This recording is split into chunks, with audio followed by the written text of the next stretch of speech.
नमस्कार। आपस की बात डॉक्टर के साथ। आज जितनी दूर तक हमारी नजर जाती है, हमें सांसों और जीवन का संघर्ष दिखाई दे रहा है। कोरोना के संक्रमण ने हमारे युवाओं और बुजुर्गों को इतना प्रभावित किया कि हमने दूसरी लहर में अपनों को खोया, समाज के उन परिचितों को खोया जो हर समय हमारे साथ खड़े होते थे। वैज्ञानिकों की माने तो तीसरी लहर दस्तक देने वाली है।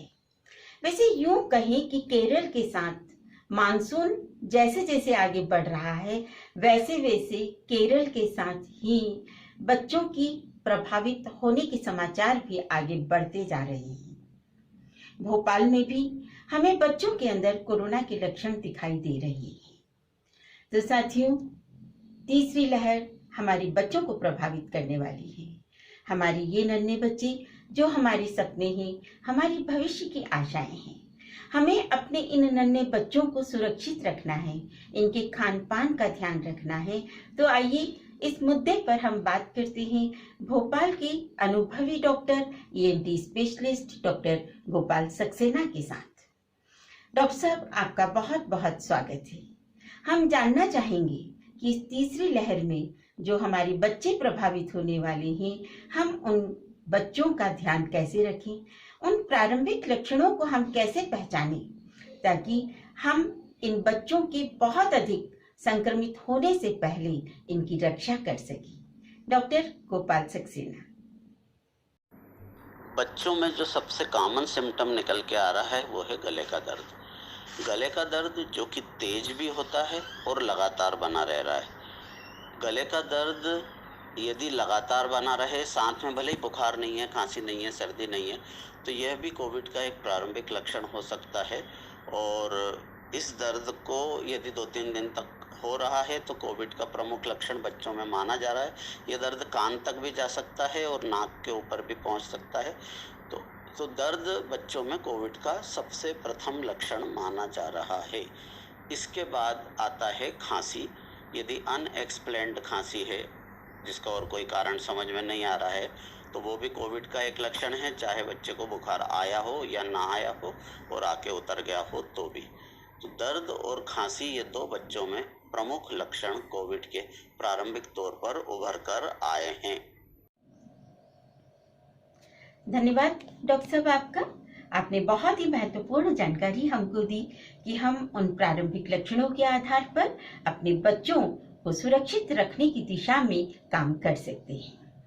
साथियों, पहली और दूसरी लहर में हमने देखा था कि युवा और बुजुर्ग प्रभावित हुए थे और पोस्ट कोविड लक्षणों के अंतर्गत हमें ये देखने को मिला था कि उनके हाथ पैरों में दर्द था, उनके जोड़ों में दर्द था। तो साथियों, हम चलते हैं Hind institute of medical science and trauma centre Lucknow के orthopaedic surgeon doctor Tathagat Saxena के पास। डॉक्टर साहब, आप हमें ये बताइए कि क्या इन नन्हे नन्हे बच्चों में भी हाथ पैरों के दर्द जैसी कोई शिकायत हमें देखने को मिल सकती है, और यदि है तो उससे पहले हम उन्हें किस तरह का पौष्टिक भोजन कराएं और हम उनका ध्यान किस तरह से रखें। तो डॉक्टर तथागत सक्सेना, आपका बहुत बहुत स्वागत। Good evening. मैं doctor Tathagat Saxena as a MS orthopaedic surgeon. So right now हम जो फेस कर रहे हैं वो हम सबको पता है, कोविड-19 जो पूरे ऑल ओवर वर्ल्ड में पेंडेमिक है। अभी हम राइट नाउ फेज़ 2 साइकिल में हैं, जिसमें एडल्ट और एल्डरी पीपल्स इन्वॉल्वमेंट है। बट अभी कुछ अपडेट्स में पता चला है कि फेज़ 3 भी आ चुका है और फेज़ 3 में मोस्टली बच्चे इन्वॉल्वमेंट है, जिनकी एज ग्रुप 20 साल से कम के हैं, वो ज़्यादा इन्वॉल्वमेंट है। साथ में सिम्टम्स में, स्पेसिफिक सिम्टम्स में मेनली सिम्टम्स रेस्पिरेटरी सिम्टम्स हैं, जिसमें sore throat, fever, headache, fever, malaise, weakness, lethargy. आम भाषा में बोलूँ तो भूख ना लगना, जल्दी थकावट होना, खेलने में मन न लगना, वजन गिरना, बुखार आना, सर दर्द होना, तेज खांसी चलना, चाहे वो सूखी हो चाहे बलगम वाली हो, सर्दी होना और गले में दर्द होना। गले में दर्द साथ साथ कान में भी दर्द हो सकता है। तो ज़रूरी नहीं है कि जो लक्षण हैं वो सब में कॉमन हो, क्योंकि अभी तक स्पेसिफिक सिम्टम्स पता नहीं चल पाया, क्योंकि हर पेशेंट्स को अलग अलग सिम्टम्स आ रहे हैं। जो पेशेंट हॉस्पिटल में आ रहे हैं, जो हम देख रहे हैं, वो अलग अलग सिम्टम्स हैं। किसी को फीवर है, किसी को फीवर नहीं, किसी को हेडेक है, किसी को हेडेक नहीं, किसी को सो थ्रोट है, किसी को सो थ्रोट नहीं, किसी को थ्रोट पेन है, किसी को नहीं।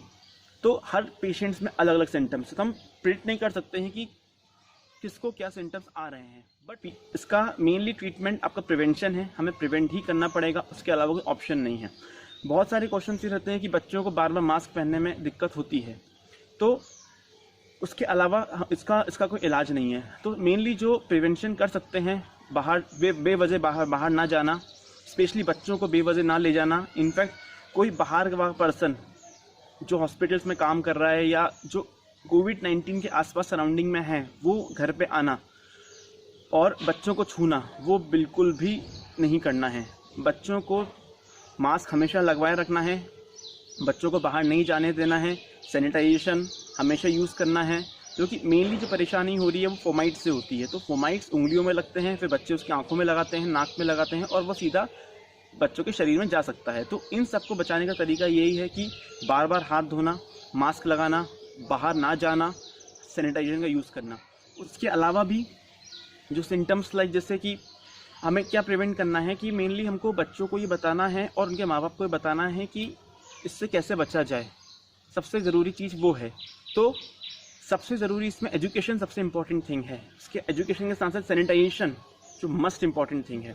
तो एज अ ऑर्थोपेडिक सर्जन मैं ये एडवाइस करूँगा कि प्रॉपर डाइट ले, फालतू बाहर ना जाए, मास्क पहने, सैनिटाइजेशन यूज़ करे और प्रॉपर एक सब मैक्रोन्यूट्रिएंट्स, माइक्रोन्यूट्रिएंट्स सब कुछ ले। क्योंकि कुछ नई स्टडीज़ में ये भी आया है कि जो कोविड-19 है उसके एक कुछ न्यू सिम्टम्स में बोन पेन भी, जॉइंट्स पेन भी होना शुरू हुआ है, क्योंकि वो बोन्स को वीक करता है। तो एज अ ऑर्थोपेडिक सर्जन मैं यही प्रिस्क्राइब करूँगा कि प्रॉपर डाइट ले, कैल्शियम ले, प्रॉपर विटामिन डी ले, प्रॉपर D3 ले, और कुछ भी सिम्टम्स आए तो बिना डरे हॉस्पिटल्स में जाए, और यदि वो पॉजिटिव होते हैं तो शर्माएं नहीं, उसका ट्रीटमेंट है। यदि हमने वक्त पे इलाज किया तो इसको हम रोक सकते हैं। Thank you. धन्यवाद डॉक्टर तथागत सक्सेना जी आपका। आपने हमें बहुत ही महत्वपूर्ण जानकारी दी। साथियों, यह बात तो हमें बहुत अच्छी तरह समझ में आ गई कि prevention is better than cure. मतलब हमें अपने आप को भी प्रिवेंट करना है और अपने नन्हे नन्हे बच्चों को भी प्रिवेंट करना है, उनकी इम्यूनिटी बढ़ाना है और उनके खान पान पर हमें ध्यान रखना है। हमें उन्हें पौष्टिक खाना देना है। हम ये अच्छी तरह से जानते हैं कि हमारे नन्हे नन्हे बच्चे दूध और दही लेने में बहुत नखरे लगाते हैं, पर साथियों हमें कोशिश तो करनी होगी। तो चलिए हम सब मिलकर एक कोशिश करते हैं अपने नन्हे नन्हे बच्चों की इम्यूनिटी पावर बढ़ाने के लिए।